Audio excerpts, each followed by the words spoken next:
Imagine Donald Trump, and by the way, people like Tony Blair and Jared Kushner having decision-making authority over the funding of the reconstruction of Gaza. Any chance for corruption there?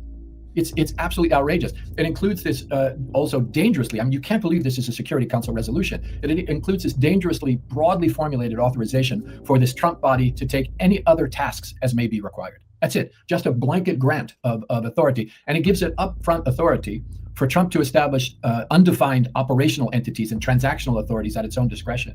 And yes, it envisages a kind of quisling body of Palestinian technocrats that will be taking orders from Trump's Board of Peace on their own land and will report to Trump's Board of Peace on their own land. And that's not even, guaranteed to be the Palestinian Authority. That's going to be some, who knows, some complicit actors to be brought on board.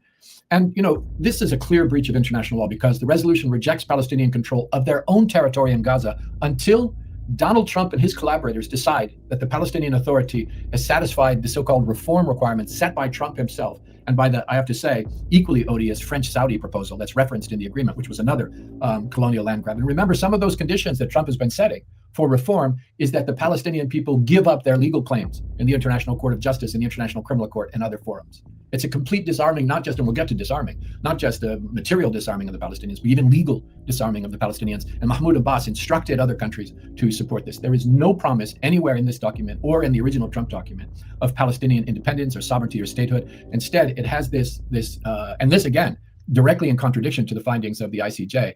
It sets back the cause of Palestinian freedom and self-determination with this vague, hyper-qualified, very non-committal line that says, well, after the Trump-led bodies decide that the Palestinians may have met undefined reform and development criteria, then they may finally, conditions may finally be in place for a credible pathway to Palestinian self-determination and statehood. That's what Mahmoud Abbas got. It's nonsense. And any shred of hope for progress that's left within those outrageous, highly qualified conditions is erased completely. Because any process toward those ends, in the resolution itself, it says that process is to be controlled by the United States itself. So in other words, the Security Council has given a veto over Palestinian self-determination to the United States, the Israeli regime's chief sponsor and co-perpetrator of the genocide. That's what Mahmoud Abbas has endorsed.